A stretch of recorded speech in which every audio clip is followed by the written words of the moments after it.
Welcome to your Fulham Fix, the fortnightly show about everything to do with Fulham for you guys, the fans. And joining us is the matchday yang to Gentleman Jim's ying. It's Mr. Jamie Reid. Jamie, how are you? Pleased to see you, Ivan. Pleased to be here. Always well. It's always good to see you, mate. And joining us as well, a new signing for Fulham, it's our right back, our number 34, Ola Aina. How you doing, Ola? Hi, guys. Yeah, doing well. Nice to see you guys. Good to see you too. How was training today?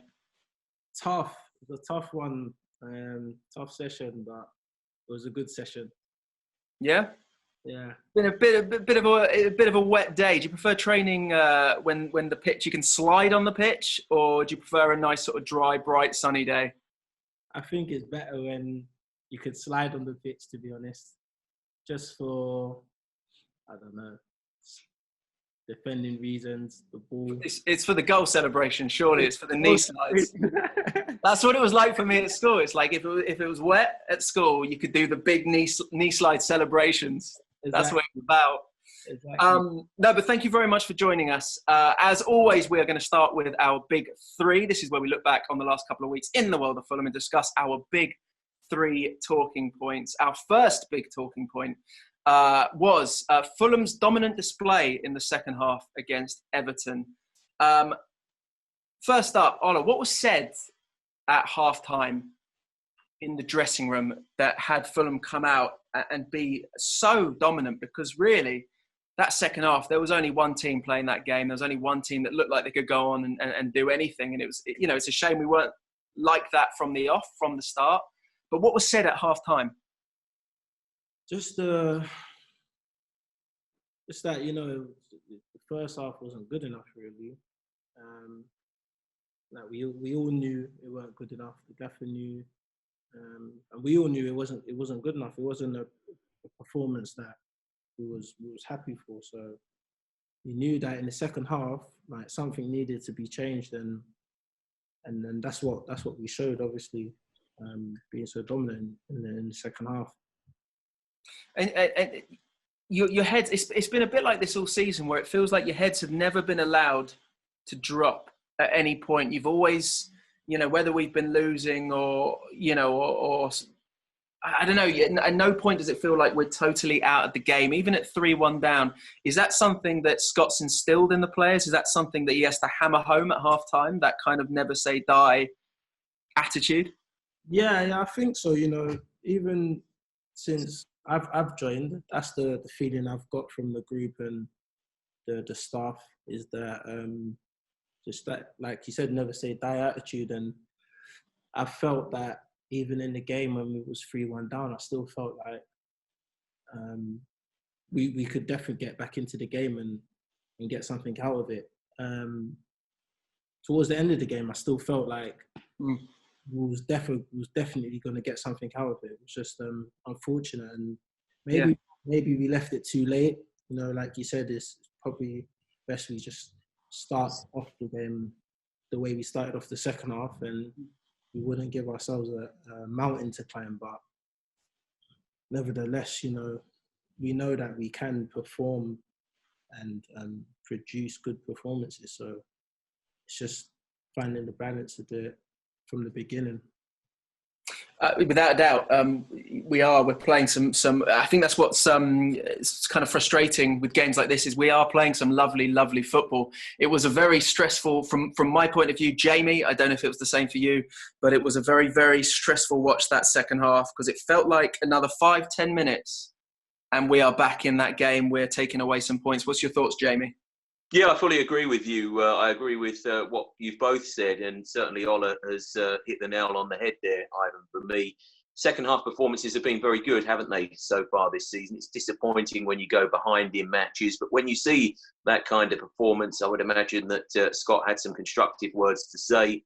And that second half display, you didn't want that whistle to blow, did you, at the end of the game? Because had it gone on a little bit more, and let's not forget, Everton are a very, very good side, aren't they? You look at the start they got off to under Carlo Ancelotti. That was a very, very good display, and plenty of positives to take going into the Leicester fixture. Without a doubt. How was the feeling then amongst the players, Ola, after after a game like that, when you play so well and you're so dominant for the second half, how's the feeling in the dressing room when you walk away without taking away any points? You know, the feelings is obviously not the greatest, you know. But I feel myself and all the players and everyone that was involved felt like we shouldn't have started like that in the first place. Yeah. You know? And like I said, just gave ourselves a mountain to climb, you know. And yeah, we came out in the second half, looked like a different team, was more aggressive, more dominant, and yeah, things were going well. But if we was to do that at the beginning, probably we give ourselves an even better chance to maybe even win the game. Yeah. And I suppose, you know, we were facing the most informed striker currently in the Premier League. He's an incredible player, and he's strong and he's big, and you know, a couple of, you know, small mistakes, and you know, the advantage was taken. And like you said, if we're able to start from the off, is that the challenge? Is that what Scott's trying to instill now in the players? That kind of mentality of basically coming out the blocks, firing. Yeah, you know, I think the player amongst ourselves, we're trying to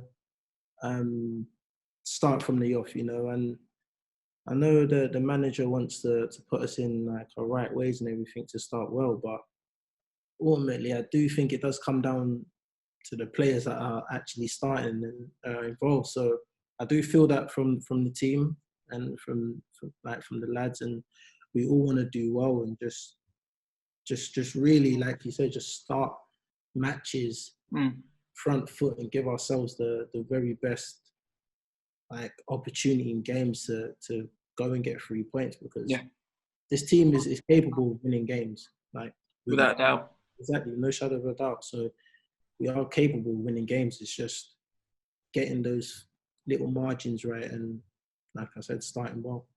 And Jamie, I don't know about you, but I mean, from someone that's been watching Fulham for the last few years, we really are playing some of the best football, especially sort of in the middle of the park, going from box to box. Really is some of the best football I've seen. You know, I've seen Fulham play in a while. Yeah, I fully agree with you. I mean, Scott made some tactical tweaks in fairly recent matches, and you can see it's been apparent from that sort of Sheffield United performance on. I think we've been very, very impressive. And one thing I would like to sort of pick up on, and I'm sure that Ola will have a thought on this. At half-time, we saw the changes, or into the second half, early into the second half, we saw the changes. And one man who made a big difference, and Scott sort of touched on the fact that he's taken him out of the side, taken him out of the spotlight, allowed him to sort of integrate and understand the way he wants him to play. Your old mate, Ola, Ruben Loftus-Cheek, I thought he was superb when he came on. Yeah, Ruben was great, you know, and so happy for him to get off the mark, you know, with his first goal for the club. And when he came on in the second half, he put a shift in, you know, and it's really that powerhouse that everyone knows he can be. It's hard to get the ball off of him, and he did really well in the second half. It was really chuffed for him. Our second big talking point of the last couple of weeks is Bobby Decordova Reid. He seems to be finding his scoring boot for Fulham in the Premier League. What's he like behind the scenes? Is he being quite modest about it, Ola? Yeah, you know, Bobby's he's a chilled guy, you know, man. He's just a lovely guy, one of the best, man. And he's just chilled about everything and just takes the games as they come and gets his head down, really. No, he's a top guy, a lovely bloke, and a fan favourite. What's funny, Jamie, again, you'll know this, is he seems to be more settled scoring in the Premier League as a Premier League striker than as a Championship striker. Is that fair to say, Jamie?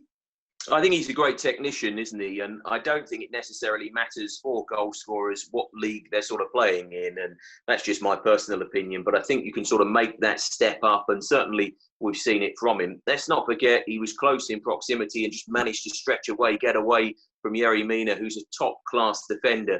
And then to finish across the England goalkeeper, Jordan Pickford, to put it in that corner, such precision. It was a fantastic finish, wasn't it? And I think that's the sign of somebody who's high on confidence. And I'm really pleased for Bobby because he is a good player. He manages to break between the lines. He can play that sort of position just off of a forward, if you like, in that sort of number 10 role. He's explosive, he's quick, he's dynamic, and he's a good lad as well, as Ola picked up on, and the kind of man you want around. He's quite he's quite a slight guy. He's not like you say, like a Mitrović. And I sometimes, I mean, it's often said that the Championship is a very, very physical league. The Premier League, often you're given perhaps a little bit more space and time. Do you think that's another reason why we might be seeing him flourish a bit more in the Premier League? Jamie? Yeah, I do, Ivan. I really do. I think he's one of those players who can make that step up. And I'm kind of surprised. And you look at players when they become available, or not necessarily available, but you put a bid in, and we kind of brought him to the club initially on loan, and he did very, very well for us. The positivity is that he wants to be at Fulham, and you want players like that, players who are going to give their heart and soul. Yeah. They're going to integrate into the club, and I guess that's the positive. On and off the pitch, he's contributing, and certainly throughout this Premier League campaign, and it's only fledgling, isn't it? We've not been playing many matches, but I think he has been a bright spark, and whether it's coming off the bench, whether it's starting matches, he really has put his hand up and said, yeah, do you know what, Scott? Do you know what, to the coaching staff and to my teammates, I really want to be involved and play my part. Yeah. No, he really is coming to his own, and a real talent. Lovely guy, like you said, Ola. Our number 3 talking point, and it's I was debating whether to make this a talking point, but I feel like we have to touch on it, is penalties. Ola, how's your penalty skills? Pretty all right, to be fair. Yeah? Do you reckon you could perhaps step up for the next one? Yeah. If I get the nod. If you get the nod. So, again, we've got this slight issue possibly with penalties. Cavallero, and it seemed to be a real bit of rotten bad luck. Did he say exactly what happened, Ola, with his penalty? You know, I actually haven't asked him. But I do think like it was just a bit of bad luck. You know, on another day, he puts that in the back of the net for me. But like we saw in the game, it's just, you know, he slipped, and once you slip, there's nothing you can really do. It's either you're going to have a bit of luck with it, or you're just going to have bad luck with it. And then this is it. I do really think it is a bit of bad luck now. It's you know, Jamie, for you, is it psychological at all right now, or are we just hitting one of those? Have we got a witch's curse on us?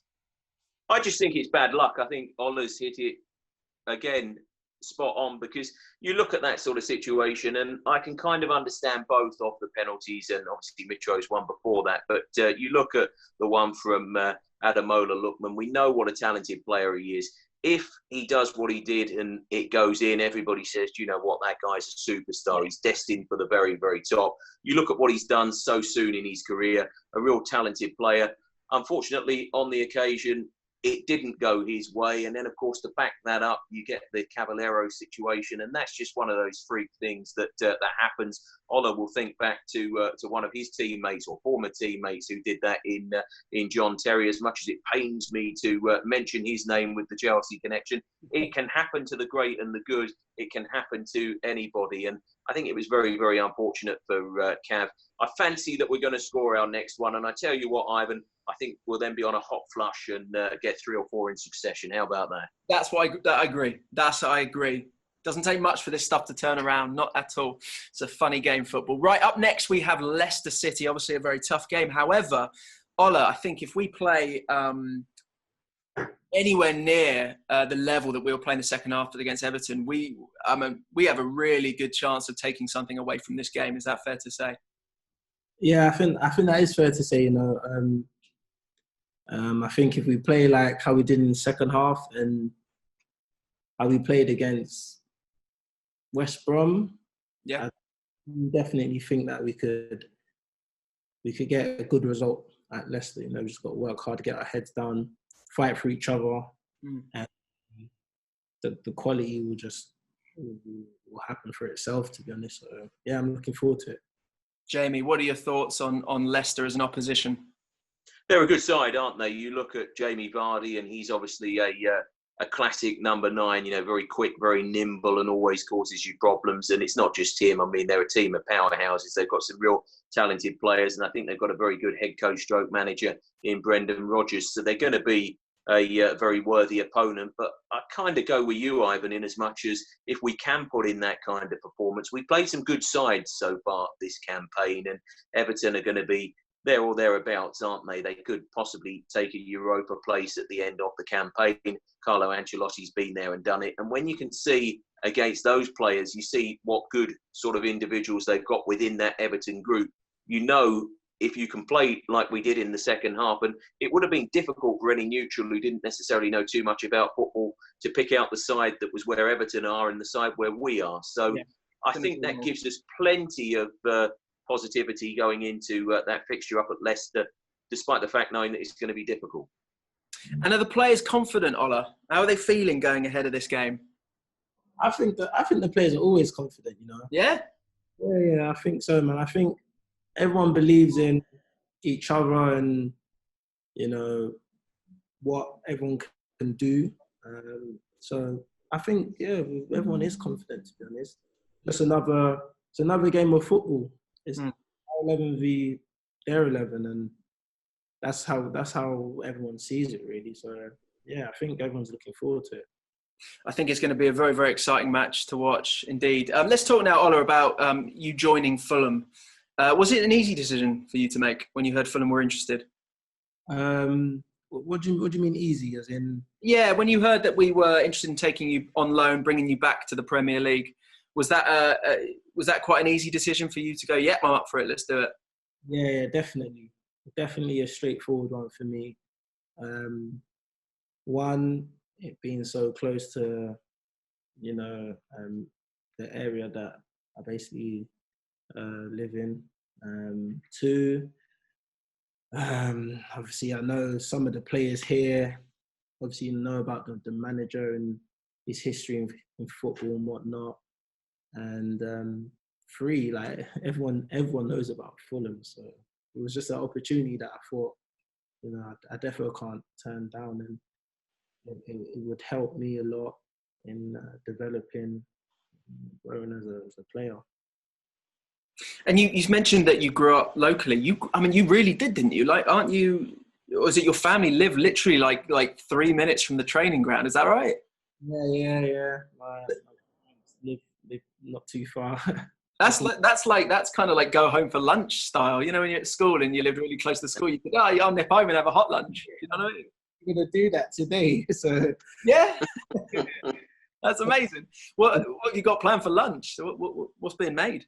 I'm not even sure. You know, my mum she whips up some good food, so she's gonna surprise me today, I think. Nice. And I can imagine after training as well. I mean, that like mum's home cooked dinners, that goes down well. A treat. Yeah, amazing. So was that also a part of your decision, knowing that you would be right? You know, your family are in the area; they're right by the training ground. Obviously, you know that part of London so well, Fulham as well. Was that a big part of your decision?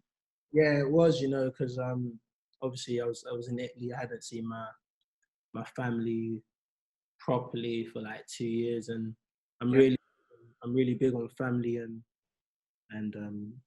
like keeping that relationship with my family always. And getting it through the phone wasn't enough for me. So obviously, yeah, that played a big part in my decision.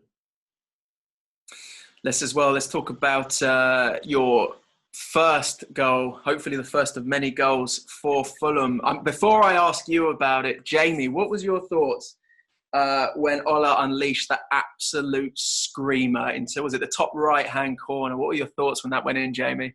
Well, I tell you what, we were jumping off our seats. It was a fantastic finish, wasn't it? Because, no disrespect to Ola, but you don't expect right-backs to do what he did on that occasion. It was absolutely fantastic. And it would have been bad enough had he done it off his right foot, but to do it off his left foot, to cut in and sort of produce that finish, I think he's got to tell us about that. Has he done it in training? Was it a one-off? Is it something of a masterpiece? I think he's got to talk us through that. No, it's something that I think I can do, you know. The left foot thing is been working on it ever since I could remember, to be honest. So it comes like second nature to me most of the time.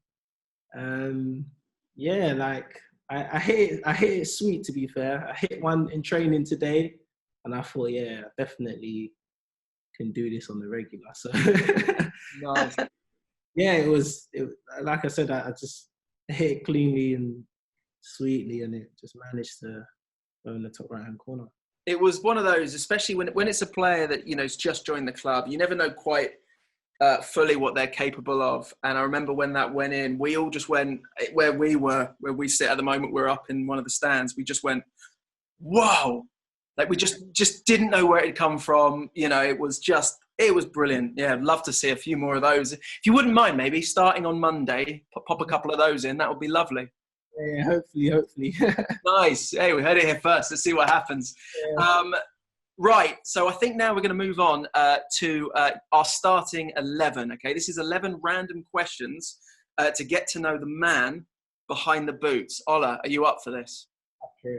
Awesome. I've got a few for you to chip in on as well, Jamie. I wouldn't leave you out. Yeah. I hope they're not too difficult. No, they shouldn't be. So you're starting 11. Ola, first up, shoe size.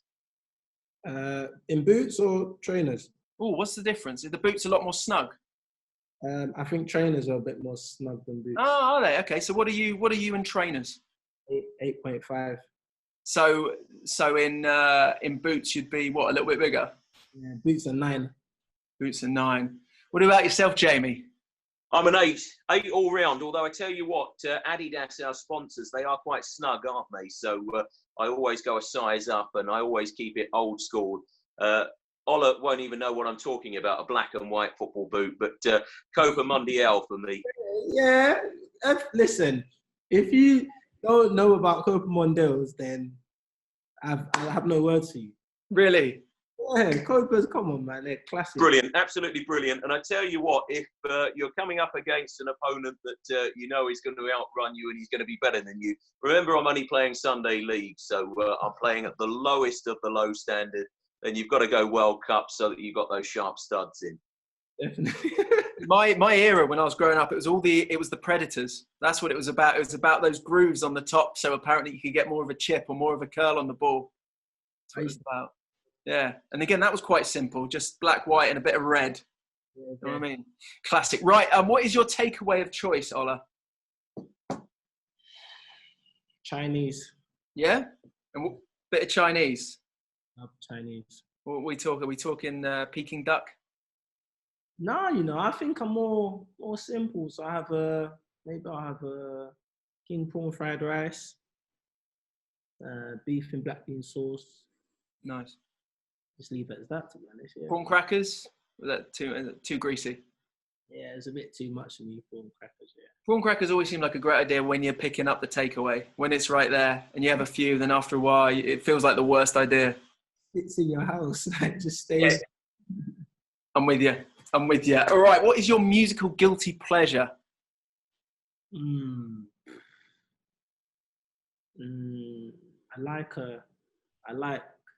Sometimes I like listening to like musicals. Musicals? Well, what sort? Would not have you down as someone into musicals. What are we talking? Are we talking like West Side Story? Are we talking Frozen? No, but something like that. Like the first Annie. Remember Annie? Yeah, man. The sun will come out tomorrow. Love that film. Like, I don't know what it was, but from young, always loved that film, and I just love the whole musical thing in it. I don't know. It's a hard knock life, man. That's totally unexpected. Jamie, are you a musical fan? Yeah, I don't mind musicals. As you mentioned, Frozen and Frozen 2, and obviously I've got 2 young children, so I'm banging to that at the moment. But I tell you what, I'm putting more and more asterisks down against this man because he's banging in goals with his left foot. He's saying that he doesn't mind black and white football boots, you know, keeping it style free and just going traditional. And now he's telling us he likes musicals. Very, very impressive. That's crazy. I've got a friend who's currently doing a school production of Joseph. Yeah. That's a classic, and I can't. I'm wandering around the house, no joke, at the moment, going, Joseph, how can we have... And I can't get it out of my house, my head. Honestly, it's driving me mad. Classic tunes though, right? Yeah, definitely. That's brilliant. You know, tell me, like, before games when you got your headphones on, you're listening to like Annie. Come on. Not really before games. I need something more up tempo and upbeat, you know. But in my house, like, if I'm just sticking on some music and the musical comes on, like, yeah, Man, I love that. You like my wife, man. Any chance, and she's going to stick on the Les Mis soundtrack. Like, I'll be trying to put anything else on, and when I turn my back, she's changed it to Les Mis. I promise you. Right. Okay. If you could have a superpower, what would you have? I'll probably fly. Nice. I'd say. What about you, Jamie? What would you do? Well, I tell you what, I'd like to go to sunnier climes, so I think I'd quite like to be able to flap my arms and fly. I think that's a super skill to have at your disposal. You'd go for the flapping, though, wouldn't you? That would get quite knackering. If you're going far as well, mate. It might take me a while to get up and about, yeah. Yeah, you want to just be able to do the Superman thing of that. Yeah. Just like take off, as opposed to that, which, you know, you'd have earned your cocktail when you've got to the other side of the ocean if you'd flapped away. Ola, who was your football hero growing up? David Beckham. Yeah? Yeah. Nice. Standard. Yeah. Yeah, it's David Beckham. Yeah, he could ping in a few amazing shots as well, couldn't he? Exactly. Is that what it's about? Is that when you started sort of attempting those kicks? Was it because of him? Was seeing what he did? Not really, you know. Not really. I like David Beckham just because I like the boots he wore. That's one of them. What was his boots? Predator. Was it Predator? Predators the whole way through. And I like the way he like passed the ball really. Cross. Yeah. Like the way he kicked the ball because he had that little arm thing. It was weird. But yeah, I don't know. I just took a really good liking to him, and that's why. He's a very, very likable guy. Good choice. Good choice. What is the best bit of advice you've ever been given? I've been given some good advice over the years. But my best advice that I'd probably be able to, that I've been given, would probably be in anything I do, just try and like stay as happy as possible for as long as possible. I like that. Happiness is the key. Jamie, what's the best bit of advice you've ever been given? I think it's always, be as best as you can or give as good as you can at anything you do, no matter what situation you're in. Always try and give your all. Be pleasant to people, because if you're pleasant to those around you, 9 times out of 10, they're going to be pleasant back to you, and it makes the world just a little bit better as a place. So, always try and be as pleasant as you can to people, give your all, and very much hope that the people around you reciprocate, and it sort of pushes the world on. I like that. One of my best bits of advice I ever had was from the man that used to have the mic before me at Fulham, Diddy David Hamilton, the one and only, who said to me, find a job you love and you'll never work another day in your life again. And I was like, I like that a lot. That's good. And that's your job at Fulham. Say that again? That's your job at Fulham. Oh, with that, that's not work. Honestly, that's not work. I do feel very, very blessed. That's similar to you, Ola, isn't it? In that kind of, if just be happy. If you're happy in what you do, it doesn't always, it doesn't feel like work in the conventional sense, does it? It doesn't feel like a chore or anything. No, exactly. Right. What is the one thing that annoys you most? These are good questions. I don't really get annoyed. Do you not? You strike me as someone, we're talking happy, you're talking your mum's home-cooked meals any moment from now. We're talking the musical Annie. What annoys you there, man? What gets to you? Jamie, have a think as well. There's something that really annoys you. I'm thinking to myself, perhaps if I go somewhere and I'm very much hoping that I might be able to pick something out, I get something stuck in my mind and I think, you know what, I'm going to have this for lunch or I'm going to have that. And then you get to wherever you might get and they might not have it.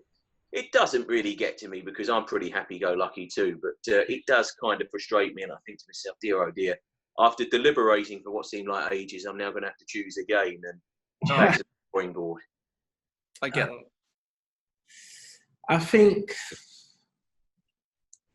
what annoys me the most is probably things that I know I could do properly, but then I don't do it properly, if that makes sense. Deliberately don't do it properly, as in you sort of cut corners. No, not deliberately. Like, okay, so let's say you said dinner's at 8 o'clock and I get there at 8:15. That would annoy me, you know what I mean? Because do things properly. That's very admirable, I think. Very admirable. What is your alcoholic drink of choice? I like a mojito. Oh yeah. I mind the strawberry one, the lychee one. Mojitos are nice. Nice. Jamie, do you like a mojito? Yeah, I'm happy to have a mojito. I tell you what, I'll drink absolutely anything and everything, especially when we're Riverside in the days and months to come when the newsstand. How good is that, by the way, when we can have a cold drink over on that far side, whether it be a beverage of choice or whatever they serve up. I'm going to thoroughly enjoy that. Overlooking the Thames. It'll be interesting to, when the Riverside stand is done, Ola, if you're still with Fulham and we're still tearing it up, maybe there'll be an incentive for you from the boss to have a dip in one of the pools right up on the Riverside overlooking the Thames after a victory with a mojito on the go. Yeah. Nice. That would be good, right? Of course it would. Of course it would. You've got to have those incentives. Right, if you weren't a footballer, what would you be? An artist, probably. Yeah, as in what sort of art are you into? Are we talking painting? Painting, drawings, Nice. photography. I like all of that stuff. Is there anywhere we can see any bits you've done? Do you still paint now? Yeah, here and there when I can. When I get the time and that, I try to draw or paint a few things. Nice. And do you ever share it with the world in any way? Not really, not really. I don't know why. I should do, but not really. Oh, you should, man. On the social medias and stuff, you should. I think that's really cool. Do you find it quite therapeutic as well? Is it quite a nice way to unwind? Yeah, like because you're just literally focusing on that painting. You don't really think about anything else or want to do anything else. You just want to do the painting and finish it. It's really nice and relaxing for me, to be fair. Oh, nice. What is your favourite movie of all time? Oh man, this is a hard one. Jamie, have a think as well. If you've got, I think I'll go Shawshank Redemption. Yeah. Yeah. That is good, man. That is good. When the stone goes through the poster, mate, that's a beautiful moment. I would probably have to say, man, there's so many. I'd probably have to say American Gangster. American Gangster. Yeah. Good choice. Yeah. I don't think I've seen it. Is that bad? Is it something I need to be watching? Yeah, you definitely need to watch it with Denzel Washington. Yeah, it's good. I've never seen it. American Gangster. All right. I'm on it. I'll do it. And this one as well to end. In your opinion, Ola, who is the best/worst dressed player at Fulham? First, give us the best dressed player at Fulham. Who's got the best style? I haven't really seen everyone, funny enough. But from the best, wow, this is difficult.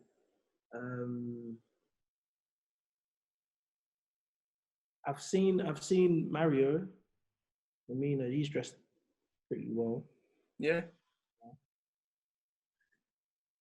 The worst has probably got to be Terence. But I respect it as well. Terence. Sorry, I missed that. Who was the worst?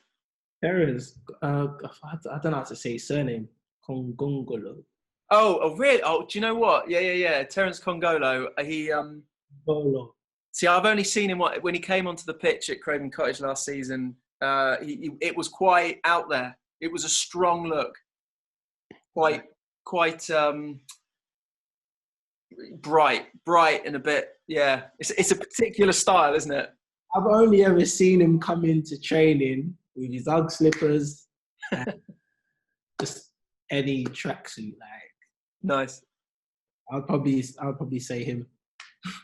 I had a mate that used to live in his Uggs and used to go shopping in his Uggs. And I used to think it was the weirdest thing to see out and about. They're so comfy. No, yeah.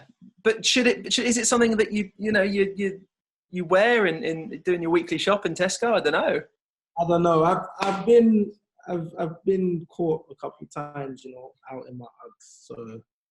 So you do bust a pair of Uggs as well?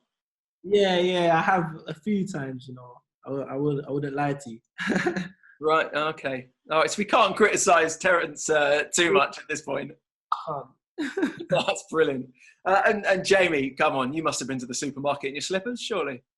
I tell you what, I wish I could afford to buy a pair of Uggs. I thought they were soft-soled. I didn't think you could necessarily wear them outside, but clearly I'm a man stuck in the darker ages and not necessarily taking on the meaning of life. I'll have to buy a pair of Uggs and make sure I slip down to the supermarket wearing them. Hey, maybe if anyone from Uggs watching, we could get them to throw you a pair for free. We give them such a good plug. Can be worn in supermarkets. Yeah. They're that hardy. Right, guys. Absolute pleasure. Ola, listen, thank you so much for joining us today on the Fulham Fix. It's been great, and best of luck as well for Monday and for the rest of the season. Will you come back and catch up with us towards the end of the season? Definitely. Thank you for having me today. I really enjoyed it, man. No, honestly, it's been our absolute pleasure. Jamie as well, thank you for joining us. And once again, enjoy Monday and the rest of the season. Perfect. Many thanks as always, Ivan. Cheers, guys. We'll be back in a couple of weeks for an all-new Fulham Fix. See you then. Guys.